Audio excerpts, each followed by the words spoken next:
The Jarvan ban is an interesting one. This continues the trend of Yuumi though. Oh dear. Yeah, nah, that was left open. And this is another I think that T1 left the Yuumi open last time around as well, if I'm not mistaken. Trying to remember, because it wasn't exactly the greatest of times for T1 in their first game when it came to, you know, the draft and things like that. They had the Ziggs and the Jayce for that extra poke, but EDG kind of just rolled over the top. It will be the first time. Is this time. It will be the first time Meiko plays it here in this group stage. Okay, never mind. But it has been left open by T1 before, just not against EDG.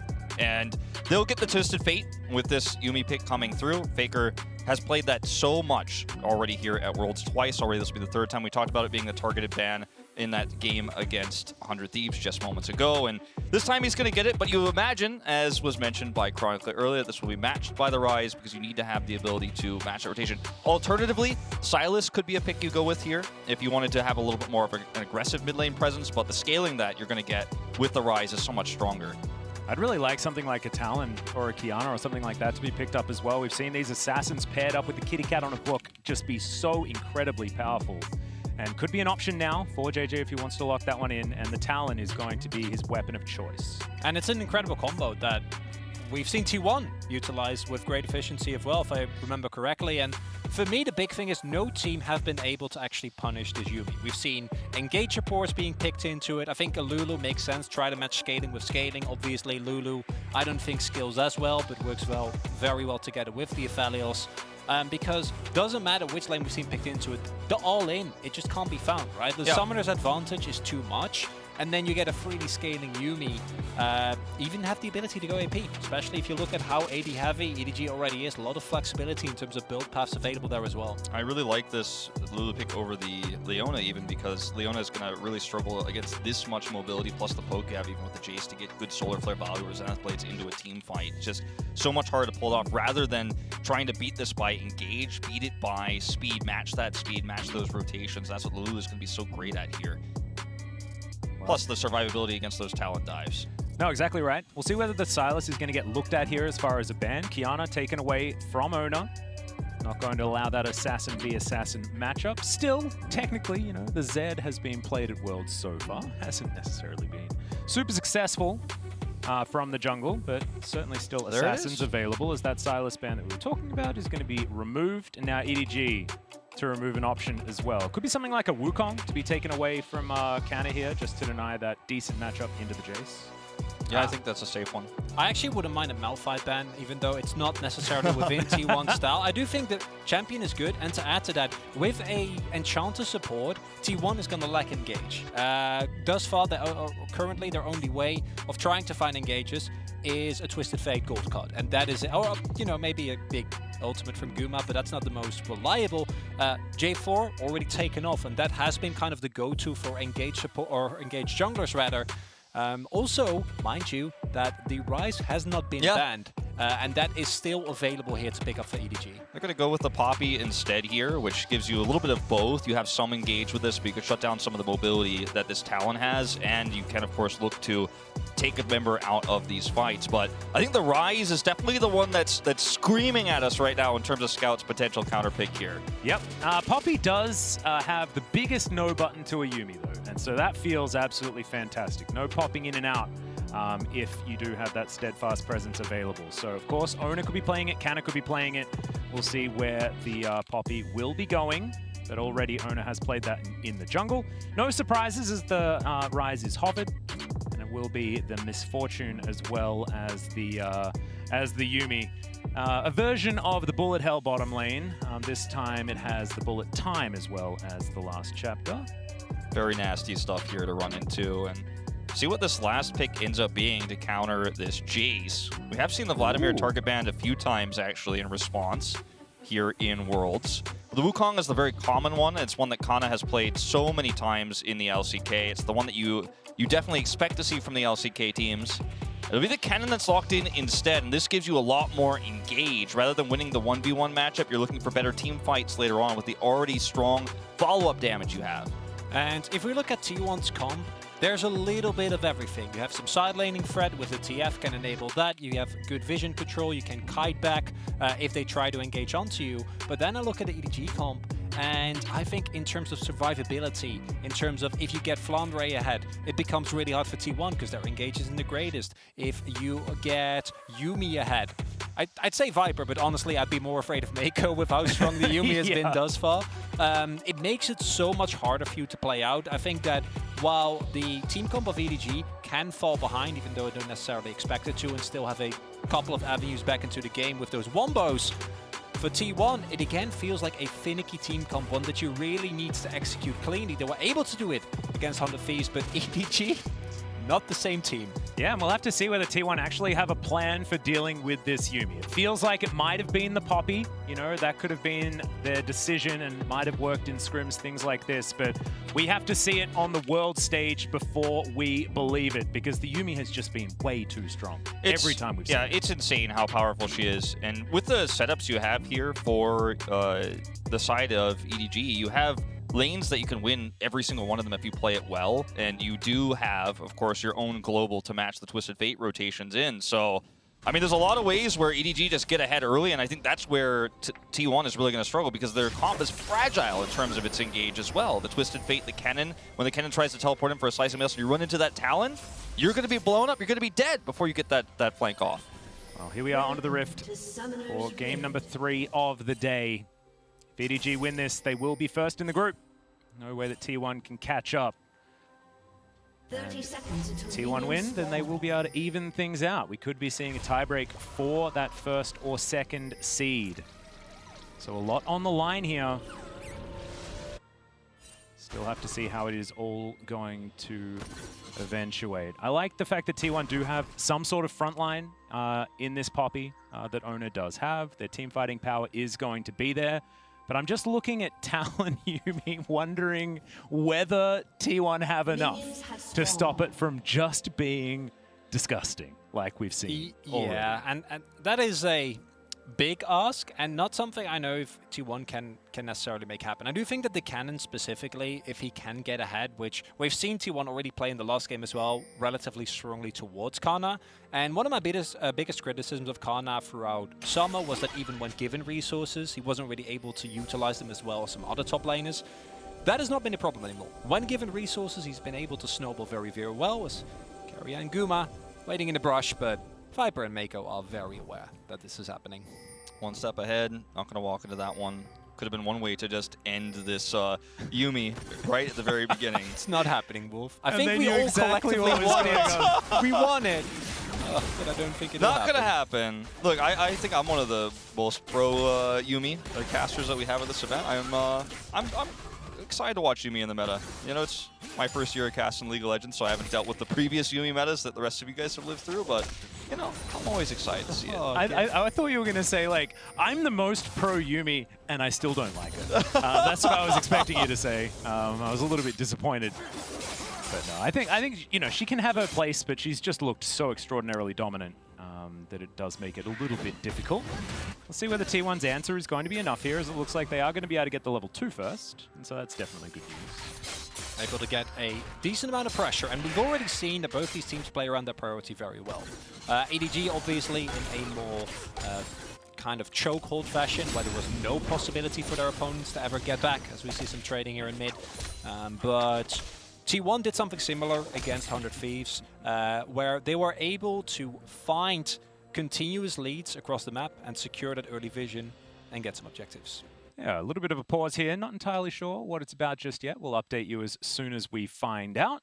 As we saw a little bit of trading there in the mid lane. Scout versus Faker, of course, the former protege many years ago. It was back in like 2015, 2016 that Scout was with SKT at the time. And then pretty swiftly moved to EDG. I believe played behind Pawn for a little while before he was then, you know, moved to a mainstay position. Took a while for Scout to really become the steadfast mid laner.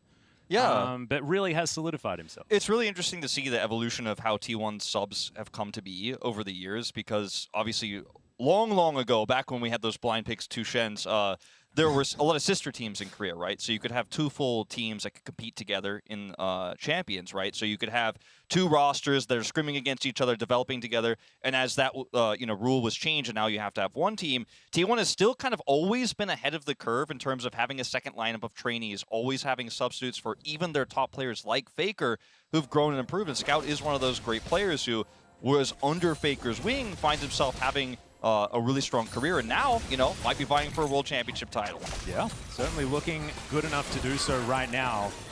Still want to have a slight gold lead as we come out of the pause. There's Jiejie here towards the bottom side, potentially able to get up to some shenanigans. And there is the possibility of trying and looking for something. It is somewhat low, and we also see Oner in the general vicinity, mirroring last game, both junglers starting on top side, clearing towards the bot, and then trying to look for something there. Guma and Keria are not afraid to keep continuously shoving, knowing that they do have that cover. And with Oner going for his own gromp, don't expect that he will want to go for the top side scuttle. Faker, just gonna back. Yep, both him and Jiejie are going to back at exactly the same moment. As Faker's going to cancel his. Not going to be cancelled on the side of Jiejie, as you can see Faker just wants another wave. Trying to move through and grab it, as Canna going to soak a shock blast here from Flandre, who once again is on the Jayce so far. 2 different champions that he's played here at Worlds, but 2 very strong ones. So why would you fix it if it ain't broke? No, you just don't need to if they're going to give you the opportunity. It's also such a great pick blind. There's not that many counters, and even though the Wukong was considered, they wanted to have a little bit more team fighting prowess with this Kennen. But I mean, with both of these players loving the Jayce so much, why not pick it up early? And it gives you a little bit of early game lane control, as you can see here. And this is something we saw EDG do last time as well. Every time where there is an opportunity, secure a little bit of vision. Try to keep track of Oner as well as you possibly can. As the desk already highlighted, Oner has been very involved in terms of the plays that T1 have made. And keeping track of him and making sure that both him and Faker remain known at all times is also going to reduce the pressure on your side lanes. Because we haven't really talked about this TF, but obviously post 6, Faker is going to be looking to make plays on the side lanes. At that point, it's going to be a lot harder for Flandre to try and push in. And Oner, also aware of what EDG have been doing to the vision game, puts down his own control board and is able to take that down. Yeah, we've seen a few Kennens in Korea try to attempt the area into Jayce. I think that's really fallen out of favor quite a bit. It's the electrocute coming through this time here for Canna, and he is just going to have to go home, teleport back to lane here using that last minion. Of course, a monolith Flandre away. Something else to point out as well, Viper once again picking up a cull early. Going to be able to grab a lot of extra gold that way. Even with the, normally you're like, okay, I got a Yuumi lane. This is going to be easy pickings. I'm going to even have maybe some pressure in the lane. Against Aphelios, Lulu, not so much. So just play it slow, grab that cull instead. You're going to get that extra guaranteed gold. So once again, really love how slow and carefully EDG approached the game. It feels like EDG, they must have got massages last night. They're feeling super zen moving in today because they've been so patient.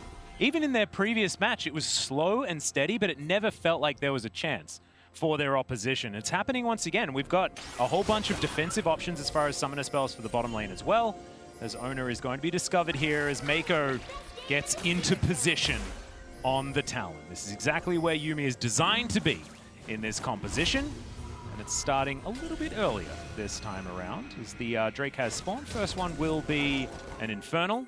I might get my wish of Cloud Soul finally today. One day. And even though this wave is shoved in, there's not enough of a window. T1 don't really want to risk it, try and force off an early objective. So instead, they are going to just continue the pressure. And this is one thing that we have seen Gumayusi and Keria do consistently on especially this Aphelios Lulu lane, is make use of the pushing power that this combo of champions has to continuously try and apply pressure to those plates. As Jiejie now continuously, again, securing vision. Him and Scout have been very diligent about that throughout the entirety of these games. And it's something that you're going to have to keep doing, although Flandre did have the wave in a very comfortable spot here. Yeah, Canna has some pressure though, so Oner's going to be able to come through and steal his shellfish away. Hate that. Go to the fish market, you've just handed over the money, and then somebody else just comes and swipes the bag. Yordle with a hammer? Yeah, and it's a Yordle with a hammer. Not playing Lollipoppy though, so not as scary as it could possibly be. Still very frustrating. So Jiejie losing out on that one, but not the end of the world at all. critical timing there for Scout to grab the blue as he's low on mana. That means he can stay in lane here against Faker, totally fine. It's actually a really nice timing there for Jiejie to help him pick that one up. Part of the reason why you see that aggressive rotation over there from T1, because they know that that's where he's going to be focusing. Faker is going to, again, be able to clear some vision here and get that ward next to the Raptors. So careful, so cautious, both of these mid laners right now, making sure that the variance level stays at its lowest possible point. So we'll have another pause here. Twisted Fate certainly fits under that umbrella. And so looking forward to seeing whether T1 can actually play some of these side lane mind games. The difficulty is they're playing against EDG, and they're super good at late game macro, mid game macro, early game macro, and late game macro, and outside of game macro. So they're just good. Yes. Yes. Thank you, Atlus. They have good macros on their keyboards. Yes. Yeah, I was just trying to... You were trying to be thorough, and I respect that, like EDG have been all day. And then again, you look, you talk about the TF, but there's also a Ryze in this game, right? And Ryze has a similar impact around the map. The Realm Orbs can even take a whole team. And the Realm Orbs was something that T1 throughout their run with the LCK have used so much and relied upon very heavily for fighting early aggression and trying to find really big mid-game tempo swings. And T1 don't get matched here and might have an opportunity to go for Flandre here. Yeah, it's a big flash to come through. Keria just looks him down, and Flandre is terrified of the Glitterlands, so they will be able to move on forward. T1 got themselves the Rift Herald and were uncontested. And look at this crescendo in the top lane. This is where you send your Aphelios. We've seen this so many times in the LCK. You make a rotation like this with a bot duo, and if you get a kill, amazing. If you don't, you're still going to get so much power on this Aphelios. What's the one thing that T1 always do? This. They go for early Herald with everyone. And this time the rotation isn't read by EDG. Yes, they cross-map. They're able to pick up a couple of plates on Viper. They're able to clean up the side of the jungle, or the bot side of the jungle. But I don't think These plays aren't equal. No. These plays are not equal. I mean, you're going to get all these plates very slowly here as EDG, but you're going to give over that extra inner turret gold here potentially. They have to commit so many resources to defend it, but 2 charges here and all the plates to top side. Yeah, in trade for 3 plates on the bottom side. Oh, 2 so far, but 3 is going to come down as Viper tidies this last one up. So he is going to be able to get a lot more gold by himself. But for the team, T1 certainly coming way out ahead on this one.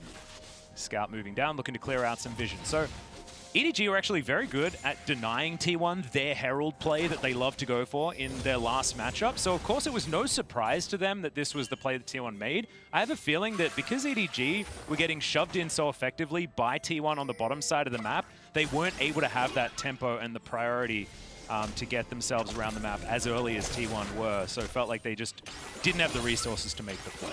Maybe a little bit caught off guard. Viper has caught up in terms of waves now, obviously, with the gold that came through the first turret blood going on onto Guma. In terms of gold, I expect he will still be substantially ahead. But in terms of TS, at least, in terms of experience, Viper now a little bit more caught up than he was previously. And now a 1k gold lead for T1 early, I think, is something that they're going to be happy about, but also not something that really breaks open the game. And also Canna now, possible for him to get punished in that longer lane if Scout goes for either a TP or a Realm War play, or Jiejie uses his mobility with or without Meiko to try and collapse on an overextended Canna. I mean, they have a very slight teleport advantage right now, as Canna's teleport is not yet online, and you know, he's going to be able to sit freely there in the top side of the map. Canna's, because his teleport's almost coming up, they have so much vision control around this rig. T1 feel like they can play this tug-of-war game here, and there's just no real answer, unfortunately, on the side of EDG. You're not going to get anything out of this. You're not even going to be able to push those bottom plates anymore, and trading up once again here in the macro game for T1. Well, Flandre is now in trouble. The immediate flash in from Canna, and they just explode the Jayce. Flandre with no flash, no way out. Yeah, you used it earlier, now you don't got it. And I talked about overextending for Canna. As it turns out, it's not Canna that's overextending, it's Flandre. Very close to his own turret. Overextending next to his inner turret. I know, but there is a TF in the game, and that's why this pick has been so pivotal this Worlds. That's why he's been first picked basically every single time. And Keria might get caught here, but will actually walk away. They're not sure if they were aware that he was there, but and this, I guess, is T1's answer to the question. How do we deal with Yuumi? Don't deal with it. Make cross-map plays, get the TF, and try the hard force. Whether that's going to be enough remains to be seen, because we've seen teams be in a disadvantaged position, but fight their way back using the power of that Yuumi. Yeah, and you know, this is a situation where I don't know exactly where Scout's wave was there, but a little bit hesitant to match that with a Realm Warp or a Teleport, just not having the read on it means that, you know, EDG kind of just getting caught with their pants down a little bit here because you know the play is potentially there, and Flandre, that's why it's an overextension. Yes, he's next to his inner turret, but if your teammates are not ready to react so quickly, like, if your teammates are not ready to react, you can't be there, you know? And you've got to be communicating that a lot better. Yeah. I think one of the very interesting things about this game is now we get to see EDG behind tempo try and fight back for it. And that is something that we haven't seen, it feels like, at all, this entire group stage from EDG. So whether they can, still up for debate. Yeah, there was the little moment against DFM of all teams, but that never felt as, I think, as threatening. I still felt the inevitability of the EDG at that point in time is, okay, final chapter comes down, they're looking to try and catch Keria, who has the wild growth, and will use it to keep himself alive.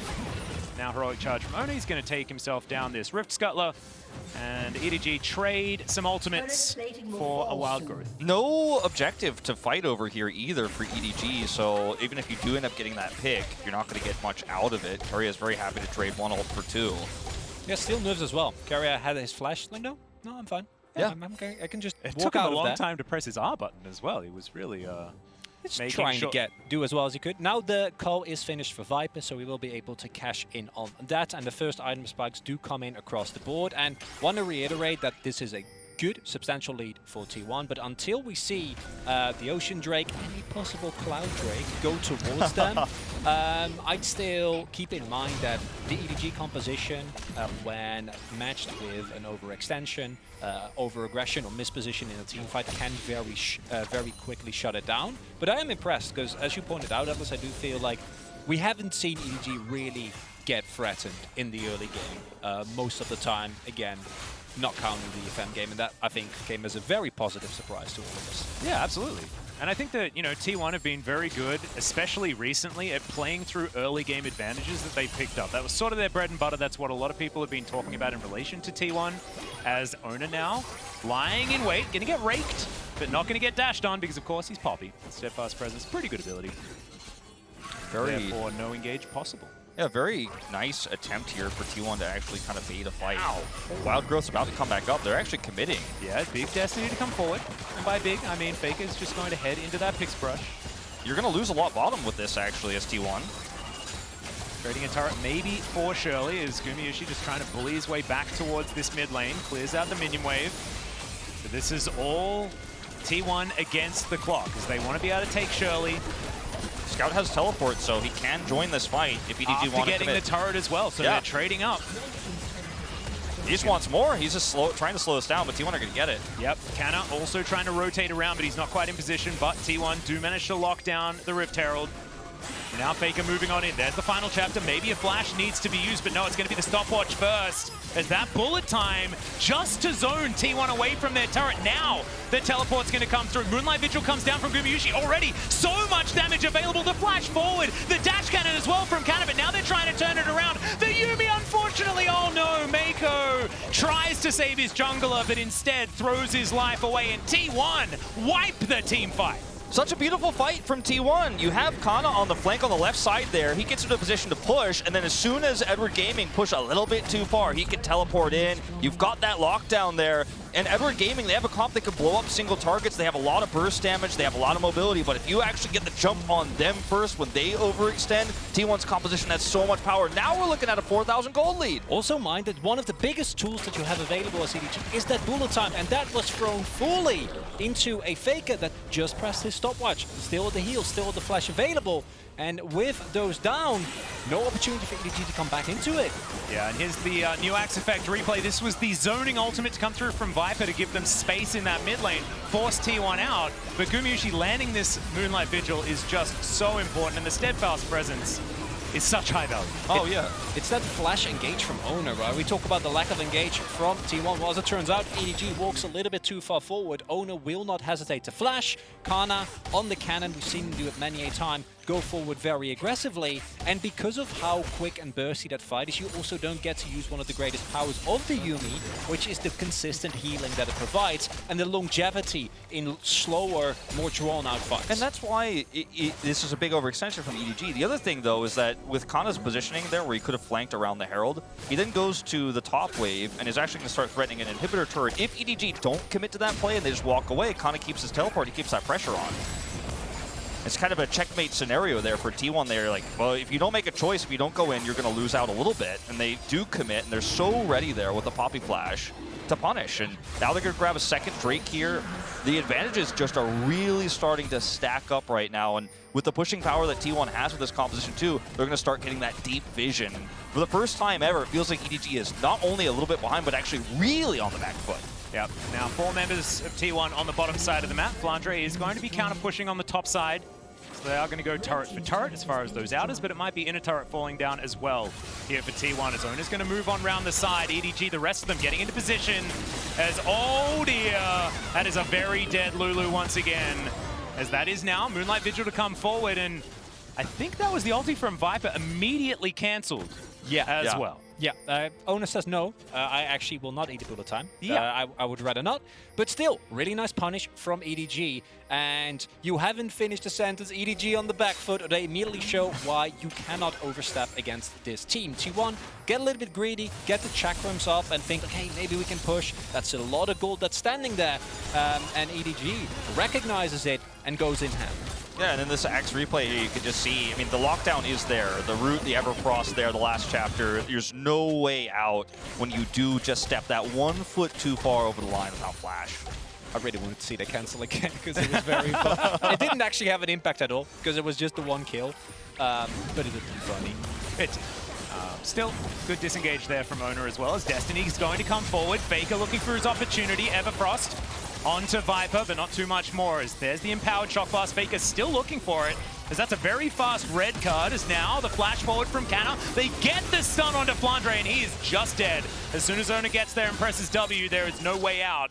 Put some respect. Keep pushing forward. Put some respect in Canna's name. This guy is making big plays this game. Flash forward there once again. It's not over yet. Yeah, the ulti to come through. His great stun card comes out from Faker. Jiejie in a little bit of trouble. Now the ulti is on cooldown. Scout flanking through the side, but T1 are not relenting. They're looking to take down this inhibitor turret. And there's the stun. The walk up and stun from Oner, is now Scout's in trouble. Oner still pressing forward. Canna getting some damage down onto Viper, who has to get out of there with his Gale Force. And T1, they've just walked in, taken the turret, and now they'll walk back with a long road towards this Baron. And that was an overextension from EDG. Your key ultimates were down there. You didn't have your final chapter, you didn't have your bullet time, and without those available, T1 can actually play it that avert, right? Like Canna, everyone sees him coming from a mile away. Faker tries to set up the play very aggressively. Canna's like, no, I got Pro to Belt and E. And I also have my flash, and we're gonna make this happen. And because you're not walking into a bullet time, you're not walking into Yuumi ult, you actually get away with it. You have so much CC as T1 on single targets like this that, yes, the Yuumi healing is great and it can sustain you, but if you get caught like that and you're just chain stunned, there's no great turn without bullet time. As you mentioned, there's no great turn without last chapter. So aggressive plays like that on the Kennen are really going to come up big for Canna every time he's able to pull it off. So needs to be a lot more respect shown here for EDG. On the other hand, if EDG just sit back and wait, then T1 just controls vision around Baron. They can start Barons very quickly. They have a composition that can rush it down pretty fast. And you have to respect it. Speaking of which, I mean, this is a moment where you don't have a lot of information as EDG, and now T1 can set up a fight in this choke point with a new slicing maelstrom that's set up. I mean, how do you respond here as EDG? You don't have a lot of information. You don't have a lot of choices. Look at this. Blind. Oof. I was a little bit scared for Viper there, but he is going to be all right. It's T1 in position. Faker finds the gold card. Everfrost, the chain CC is just too good. And with the Destiny, he can't go invisible. It's just impossible for the Talon to get himself out. And now Destiny from Faker immediately back towards this Baron. No jungler on EDG. It's about as textbook as it gets. And again, the ultimates are down. They were both used in that fight, but there is still the poke available. T1 might get their health bars taken low here, but they're looking for a possible turn. Yep, Faker already on the flank.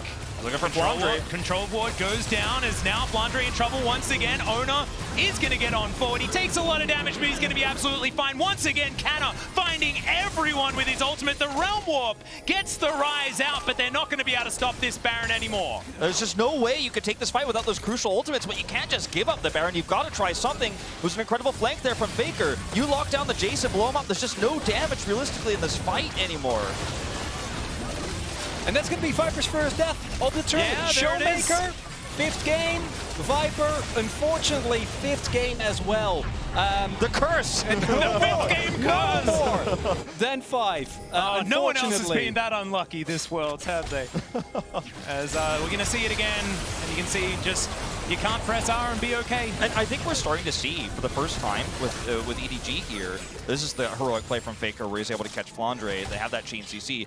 But you're starting to see for the first time that a lot of the domination we've seen from EDG in this group has been around their small advantages and their vision control. And just like everyone else who's faced them and faced the same vision problems, when they don't have it, they look a little bit lost here in some of these fights because they could have tried to make a cross-map play. I don't think you win this Baron fight in any scenario without those key ultimates. I also think what we're seeing here, and this is something that You're going to have to hold on to that one as Jiejie in so much trouble.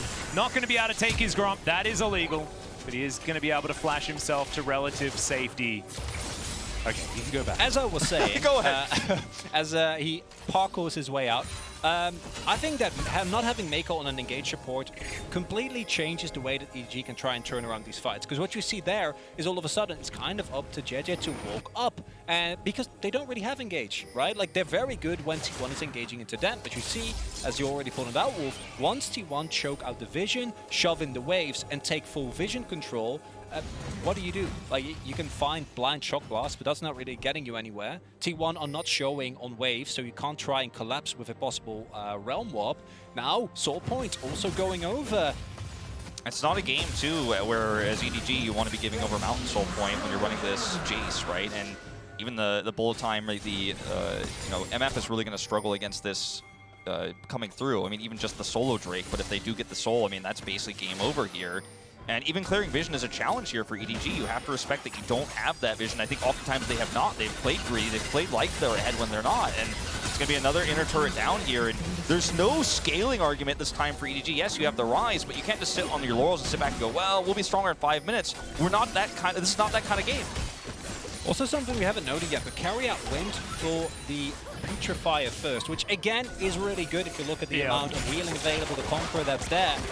But it also means that some of the value, not all of it, we've seen enough Yuumi heal through plenty of previous wounds, but it's another adaptation from T1 that's shown that they were very ready to take on what the Yuumi first pick might bring. And now, this is a gold lead that's going to be very hard to come back from. It's going to be a great combination of ultimates or a possible collapse. If T1 do overstep at any point. Yeah, this inhibitor taking a little bit of damage, but Canna on the bottom side as well. He's going to remove the second inhibitor turret of the game, as that's the flash forward. He doesn't care about the exhaust. Canna 1 versus 2. He's got the best item in the game, so he'll be absolutely fine. Scout as well is going to go golden, but the situation's far more dire for him as Faker will lock down the Ryze. A Destiny comes in a little bit mistimed on that rake, but T1 are going to push forward. Nexus turrets now fall, and they'll tie up their scoreline here at Worlds Groups with EDG. The Nexus is the focus. They're not worried about any of the funny business, but they will grab a couple of extra kills before they tie this one up. And you can see a bit of a wry grin on Faker's face as he takes down the Nexus. I mean, this means now that if T1 and EDG both win their final games of the group, we will have a tiebreaker for first place here, and that is going to be very exciting to watch. We basically get a best of 3 here in this group stage, assuming those 2 wins go through, which is the prediction right now of both these teams advancing from the group. Also makes these games for spoiler so much more exciting. No, I 100% agree, and it also showed us that in the first game, it was EDG that read T1 like a book. Every single play was tracked, Oner couldn't find any possibility, but here in this game, T1 come in with a very clear plan in draft. Yuumi does get first picked, and clearly, the plan that T1 had prepared actually does work out. Yeah, the Poppy was fantastic. I think the fact that T1 were able to crush lane as well was very important. And Yuumi has never really had too many comeback mechanics. Of course, we've tried to put a lot of comeback mechanics into the game of League of Legends, but when you cannot get vision, when you cannot walk around the map, it's just not really going to work. But T1's win.